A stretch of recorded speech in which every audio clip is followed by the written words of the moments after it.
this is my testimony, accidentally, intentionally. My mom and Ed Powers, her fiance, planned their wedding. It was around 1967. Ed had a dream about meeting Jesus. They had the bachelor party at my future dad's house. Party for Ed. My dad's name was Orange, but he changed it to Courtney because his dad abandoned him and his mom. So my dad's brother, Dennis, my dad's best friend, my mom's fiance, Ed Powers. They had some other people. So this is where the tragedy starts. My dad's wife came home, kicked everybody out of the bachelor party, and Dennis, my dad's brother, and my mom's fiance died in a car crash. A year later, after my dad got divorced from his first wife, my mom and my dad end up getting married, and my dad adopted my older brother, who never met his dad because he died. And I was born. I came into the world July 15th, 1972, just when Vietnam was ending. President Nixon was resigning. I had health problems, asthma, was rushed to the hospital many times. My first drink at the age of 5, I was fascinated with my dad's aftershave, an aqua blue colored bottle called Aqua Velva. I couldn't resist, so I drank the entire bottle. Rushed to the hospital but with no permanent problems. And my family fails. One morning, my dad seemed distant. The whole family was silent. It was the first time my dad ever pushed me away when I attempted to hug him. The house was a mess. It was confusing. We didn't have Christmas that year. Violence. Soon mom and dad separated. My dad started. My mom dated a younger man named Russell. My mom, Bo, took me to Dairy Queen. My dad also was there with my brother. They got in a fight. Russell and my dad. My dad was arrested. Soon after that, my dad ran into them again at my grandmother's house. My mom and Russell. He got in a fight and arrested again.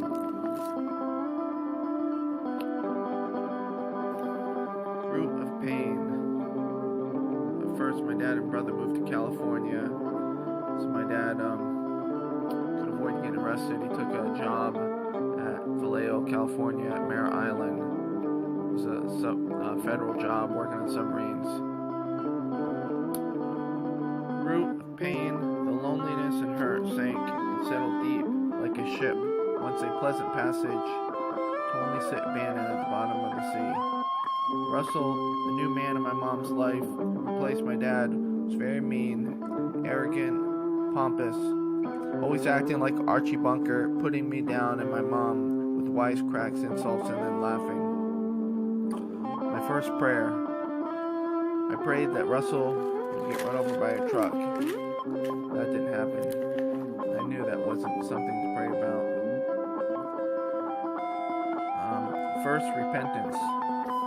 My best friend Timothy told me first thing about God. I asked Timothy about the sun in the sky, and he said God was like the sun.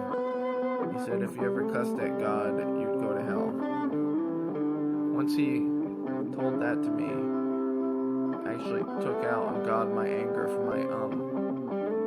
my family falling apart and being ruined, and my dad and brother being in California now and me in Connecticut. So I cussed at God, but then I felt really scared of hell, so I went alone and I pleaded and begged God with tears and I've received serenity. I believe God forgave me. First church. We then moved to a loft on top of a thrift shop in Mystic, me and my mom and Russell. And I really like living in downtown Mystic. I could roam around the town only in first grade, the safe town. I can go around the shops by myself. And then I felt a calling inside to go to that church on top of the hill, that big white church overlooks the whole town. My mom wouldn't go with me, so I had to go by myself. It seemed like something I had to do. So I went in, everybody looked amazed, and surprised to see me, and they welcomed me. So I sat in the back, and I didn't stay long. Hood life. So my mom and Russell, a new little brother, he was born, and we moved to the city of Groton, ghetto, projects, Colonial Manor. Seemed like daily and regularly I would get into fights, jumped, or beat on. I was pretty much a minority there, a white kid with blonde hair. So then I began getting nosebleeds, and a lot of nosebleeds, and they actually started in Mystic one night. The whole bed was covered with blood, and my mom freaked out. I had 2 surgeries on my nose, broken blood vessels, and I had them nosebleeds up until I was in high school. And then when we lived in Colonial Manor, the city of Groton, I dreamed of an angel, like a cherubim, almost like a grown-up in a baby's body, like the way they project the angels and during Valentine's Day. So it was at the bottom of the hill in the pond, and there was a fountain there. It was like a fountain of youth. It was so vivid and so beautiful. And when I woke up from that, I just remember I was dumbfounded. I thought it was so real, and I want to go back into that dream. Encounter with death.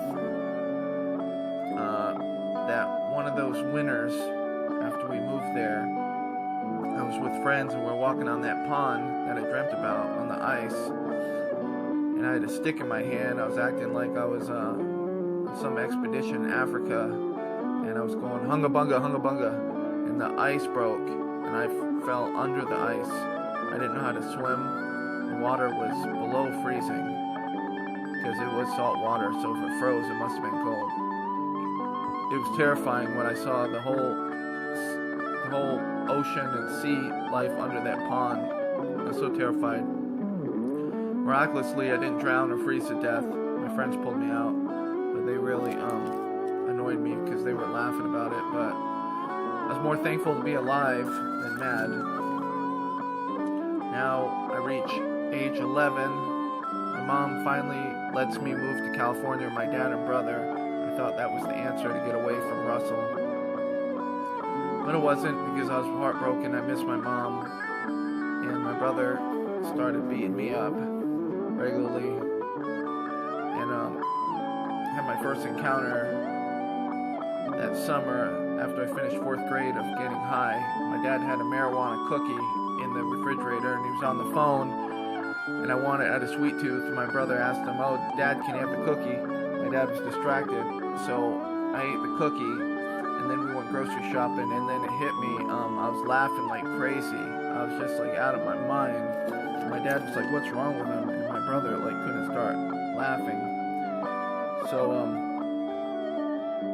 he told him he ate the cookie.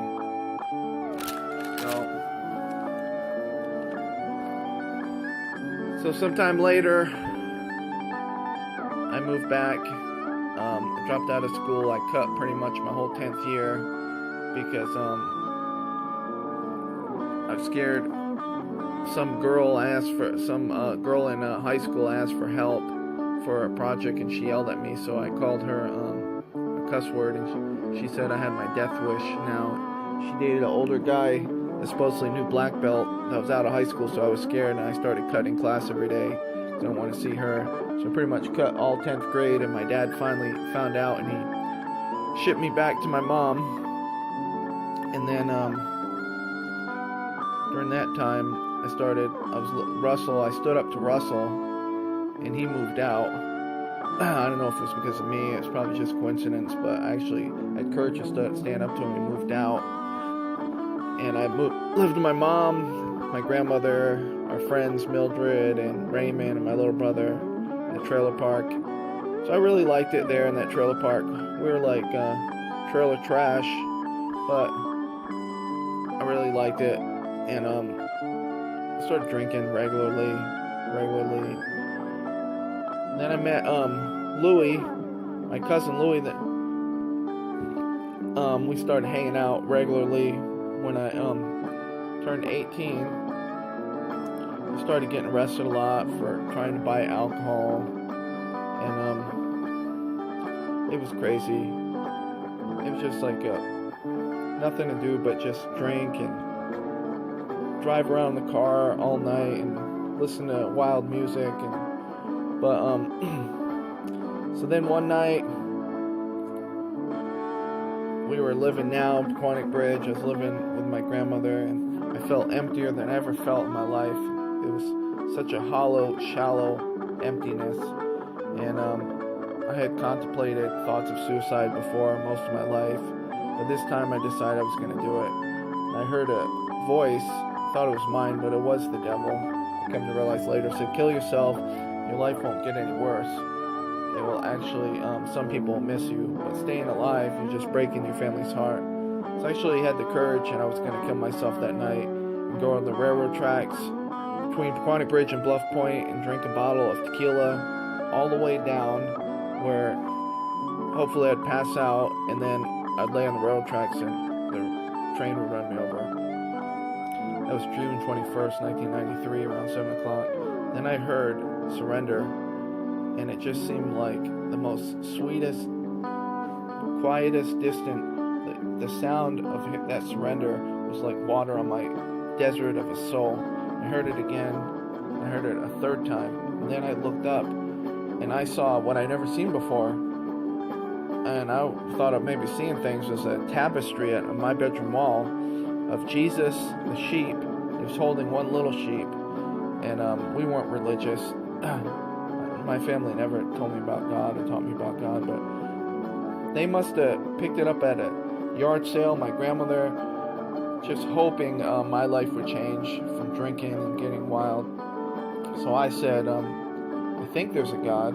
Now this is me by myself in that room, firmly planning to kill myself. I said, I think there's a God, but Jesus and the Son of God and the cross I don't understand. Then I heard, if you trust in me, the same voice that was like an oasis in the desert, like a waterfall in my soul. Trust in me, you'll never drink again. I knew that was impossible because I couldn't live without drinking. I'd do anything I could to get it. And I decided not to kill myself that night. And I got into rehab after that.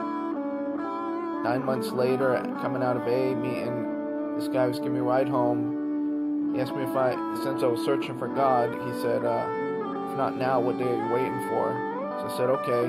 Went over to his friend's house. He put out the gospel for me, and something I was waiting for my whole life. I didn't know it was real, so I accepted.